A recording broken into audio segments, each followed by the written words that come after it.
everyone, my name is Sabah and welcome back to my channel. You know what? Kitchen is the most important part in our house. So, what we are going to learn today? We are going to learn kitchen vocabulary with Urdu translation. So, let's start the video.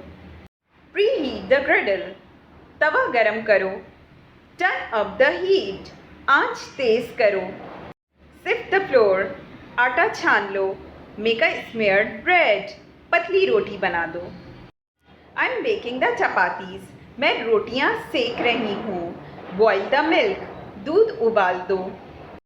Roll the dough into small balls. छोटी छोटी लोइयां बना दो. I am rolling the chapattis. मैं रोटियां bell रही हूँ. Knead the dough. आटा गूंद दो. Pour little water.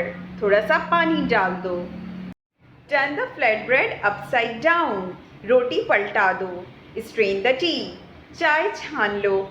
She is washing the dishes. वो बर्तन धो रही है. Sit properly while eating. खाना खाते हुए ठीक से बैठो. Boil till milk is thickened. गाढ़ा होने तक दूध को उबाल लो. The curry is delicious. सालन मज़े का है. The water has boiled away. पानी उबलकर ख़त्म हो गया है. Stir constantly. लगातार हिलाते रहो. The milk is boiling over. दूध उबलकर बह रहा है. Please fry the onion. मेहरबानी करके प्याज को भून लो.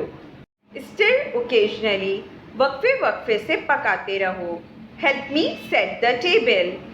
मेरी मदद करो टेबल ठीक करने में. Sit down and eat. बैठो और खाना खाओ. Kindly pass me the salt. ज़रा नमक इधर करना. Don't gulp your meal. खाना जल्दी जल्दी मत खाओ. Don't eat so fast. ज़्यादा तेज़ मत खाओ. When will the meal be ready? खाना कब तैयार होगा? Don't drink water while standing. खड़े होकर पानी मत पियो.